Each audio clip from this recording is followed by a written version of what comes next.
Good evening, everybody. Another episode of the Keep Going podcast, Athletes Shining a Light on Mental Health. I got myself, Pat O'Malley, co-host, and then David Mitchell is in the building. David's library is looking great behind him as always. What's up, Dave?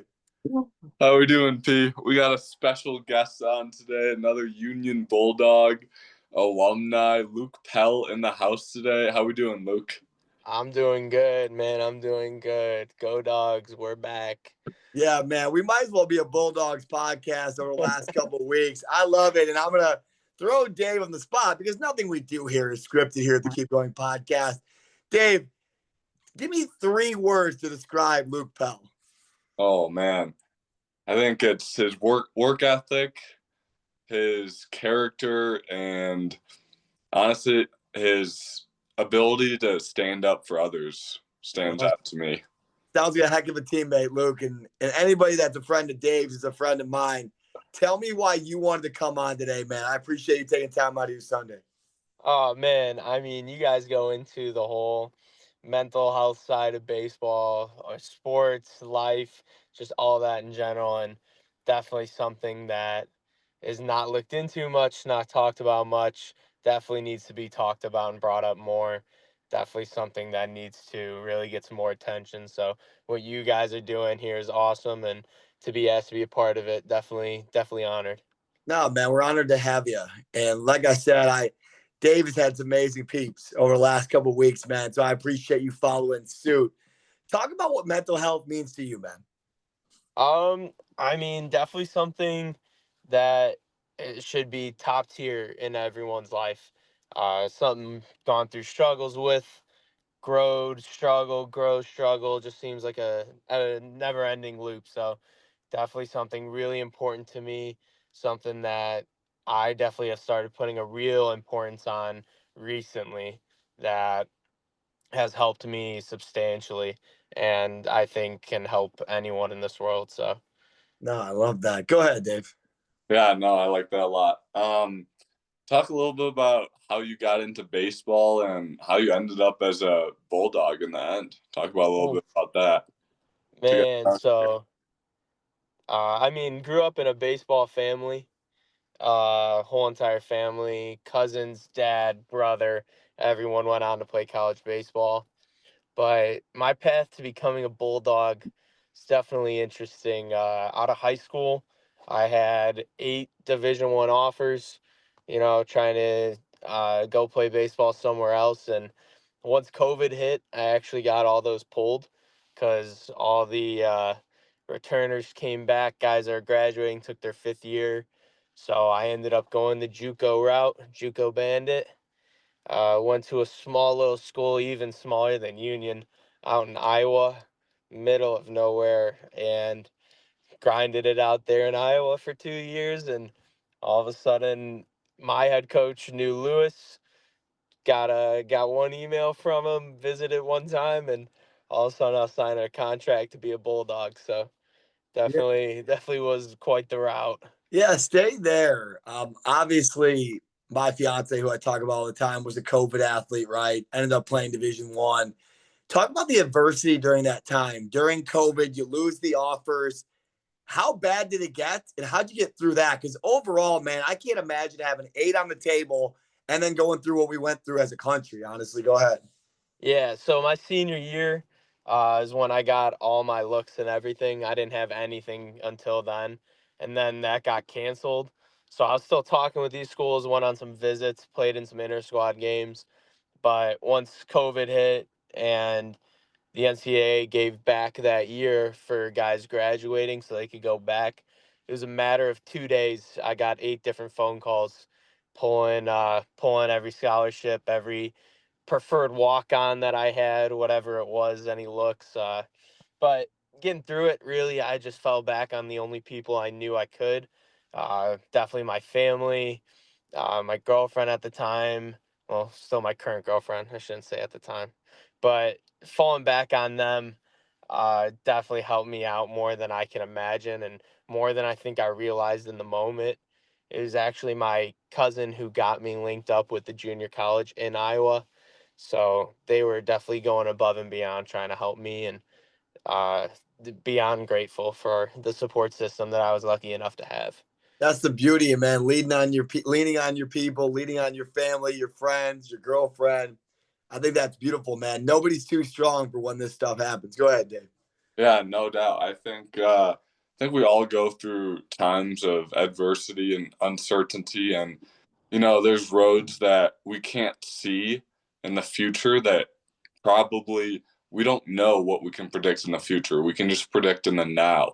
Talk a little bit about how you focus on the now and not get so caught up in looking too far ahead, because as we all know, it's very hard to predict what will actually happen in the future.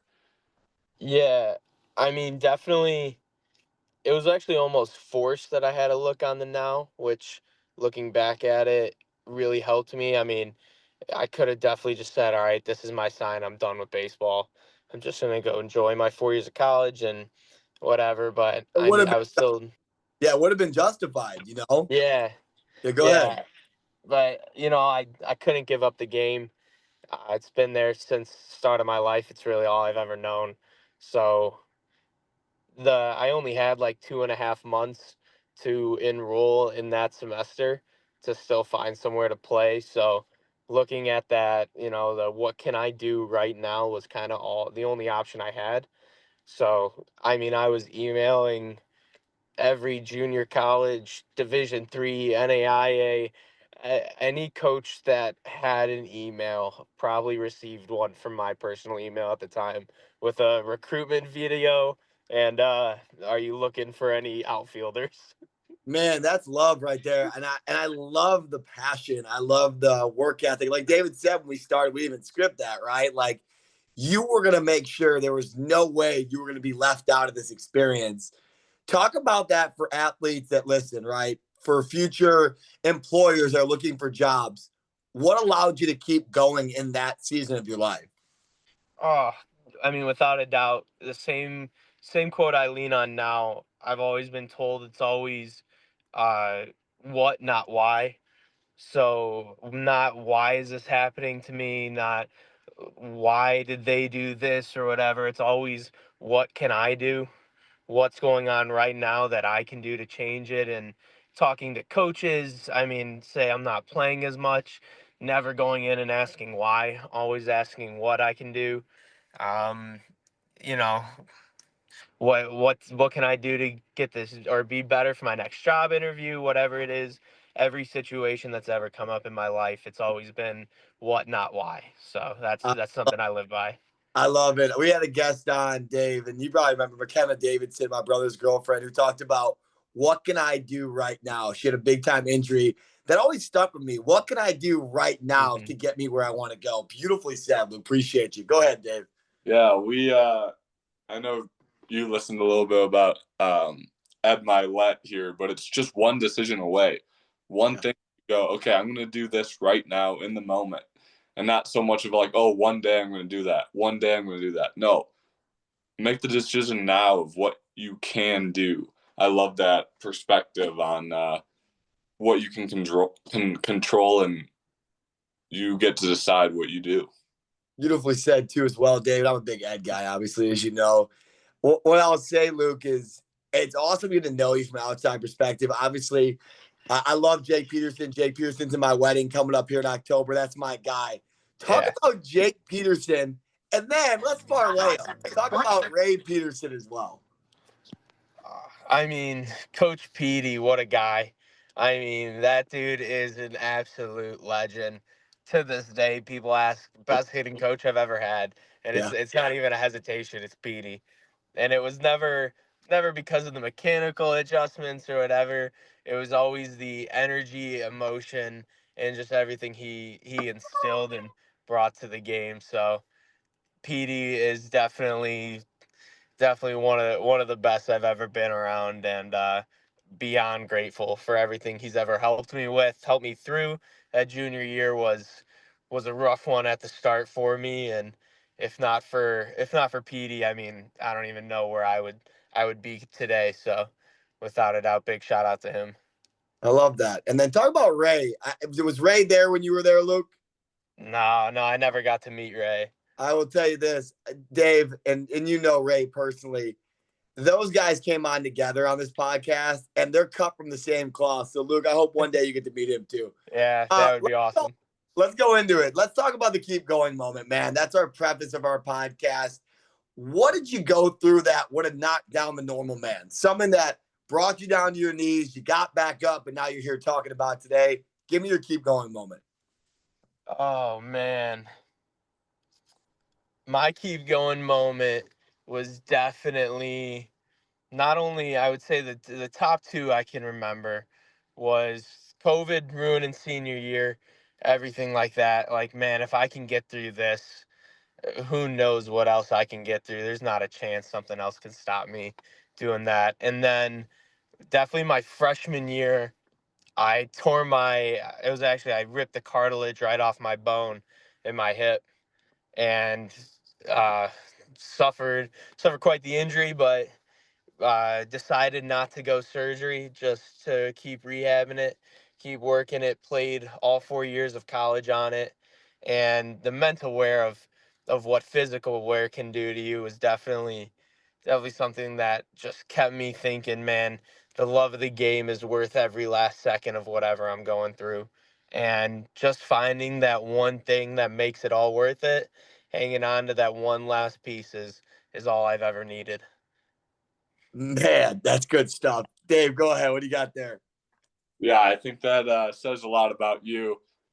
How we started this episode. I knew this one was going to be a good episode for sure, and that's just who you are, Luke, as a man, as your character, your values, what you're willing to do, fighting through that pain. And I think we all go through a little bit of pain in our life, and it's that ability just to keep on going one day at a time, and it does get better. Um, so yeah, I'm proud of you, Luke. I'm glad that I can be friends with you. And Oh man, I don't know what I would do without my dad Dave over there, man. Oh, Yeah, that's hey, everybody needs a Dave Mitchell in their lives, man. everyone needs a Dave Mitchell. I completely agree, man. I agree. I spend every Sunday with this guy now, and I'm Oh, off 6 lessons, a recruiting video at the church this morning. Like, this guy jumped right on. It's like my energy is right back, man. So that's oh, David Mitchell. instantly. That's David Mitchell football, baby. That's David Mitchell football. All right, let's go into questions. All right, I got the first one. New one this week, Dave. I'm not having you go first. I got one. all right, bring it. Luke, somebody struggling, athlete, non-athlete, whatever it may be, you want to get them right. Take something out of your daily routine that you'd recommend everybody does. Oh, without a doubt. First 20 minutes, 30 minutes of waking up, I do a full mobility stretch. I've never been a big sit and meditation guy. I can't sit still. I mean, Me, I always want to be I'm doing with you. something, but turning that into a stretching mobility, wake the body up, wake the mind up, and do something that's going to make you feel like you accomplished something right off the bat in your day. That's top, no doubt. Same way. I got the big foam roller. I got the yoga mat. If you want to make fun Hmm. of me, do it. You guys should try it. Luke, I love that. I do the same thing. Yes, Dave, your sir. question. Yeah, get the body moving. Love that. Yeah, I got a question. What advice would you give to someone that is going through that hard time and maybe their first dream of playing professional baseball ended, or their first dream of maybe they wanted to get a job but they didn't do it, and they're just not where they thought they would be. Any advice you would give to that person? Yeah, I mean, 100%. I would say, I've always tried to revert back as, think like you're a kid. My biggest thing in baseball was, the kid played baseball because he thought it was fun. And whatever job you're looking for, whatever you're trying to do, you're looking for it because you think you're going to enjoy it. And if the first one doesn't work out, there's definitely plenty of other opportunities, places, jobs, sports, anything that you can enjoy. Go find what's going to make that little kid happy. And if you got it turned down, you missed the first time, maybe it wasn't meant for you, and that's God looking out for you in some crazy way that you just can't see right now. Fantastic, man. Fantastic. Yeah, I spoke at a high school summit yesterday virtually. Shout out Freeport High School's baseball team. They took care of business yesterday. I'm 1-0 in the virtual speaking to a team about mental health, which was awesome. It's not to pat me on the shoulder, but I did an activity where I touched on gratitude over fear. Gratitude over fear. Talk to me about when you were a player. What was your go-to? Like when crap was hitting the fan, you had to get back to being you. What would you tell yourself, Luke? Man, I'm stressing over playing a game. Like I would simplify the situation so much that you just realize it's not worth stressing for. Like there are people going through some crazy things in life. And I would think to myself, and I'm sitting here really stressing about hitting a ball as far as I can. Like it's like, and when you do that, it just sounds like you're just killing yourself for no reason. So no matter what comes up in life, I just try to simplify it as easy and as much as I can. It helps the mental side of how I think and lets me get back to what I know, and that's where I'm most comfortable. So Yeah, what's the quote? You're making mountains out of molehills is the quote, the old school quote. You know what I'm saying? And we do that so yeah. like we have like Oh a big thing in our minds, but if you look at it from that 20,000-foot view, it's so small. Go ahead, Dave. yeah. I love that. Love it. Yeah, this is gonna be my last question. Is there anything that we missed today that you wanted to come on and share to anyone that's out there, that's going through something? Or is there anything you got the floor? Anything you wanna close with? The only thing I haven't touched on that I know I kind of wanted to bring up was definitely how important, because I know you guys have brought up, talking at a church, different stuff like that. No matter what your belief system is, who you believe in, what you believe in, find a way that you can revert back to letting go and letting him take care of everything. Like, at the end of every night, whether you believe in someone or not, find a way to calm down that body and know that there's something else, something bigger in this world than just what I need to do in this moment. So I mean, for me, my religion, being a Catholic, has led me down a path that I can definitely, just relax every now and then, and think like he's got me, he's got a plan. It's helped me with my stress, any type of mental anxiety, whatever. Like I know he's there, and that's definitely the one thing that I think is beyond important, is finding that road. Man, Luke Pell, man. Luke Pell. You are a teammate, a brother, a friend of the Keep Going podcast, and just it's been an amazing 20 minutes getting to know you, man. Oh, I'm honored you guys asked me to be on here. I'm honored that you took time out of your Sunday, man, because not knowing you, you never know who's gonna come on here, brother. But I've had 3 back-to-back Union Bulldogs that have come on, and not only have they made an impact on myself and our community, but just I love the way Dave has interacted with these guests. It fires me up, man. Dave, I love you, man. I love these guys that you brought on, and I love the Bulldogs, and I always have a special place in my heart, I should say, for the Oh, you, for the go darn you, dogs, man, baby. for the darn Go you. dogs. Well, I'll wrap up, Dave. You close this out, brother. oh, appreciate you coming on, man. Spending the time on your Sunday, shining some light on mental health. I know you've impacted me in a positive way. You've made me a better person, and I know you make other people around you better. And I appreciate just who you are. I'm proud of you. Thank you. Uh, On. Thank you, Dave. You're gonna make me cry over here, man. You're Um, you're you're gonna make me break down, Dave. I miss you too much, man. I love this, boys. I love this. I can spend all Sunday doing this. I know you got stuff going on. Luke, I'll send this off. Keep in mind for our listeners, this is a must listen. Share it, like it, subscribe it. I'm not about the whole do all that stuff, but it helps us get our message out. So love you guys. And above all else, keep going, boys. Have a great rest of your afternoon. Yes, sir. Keep going. Sir.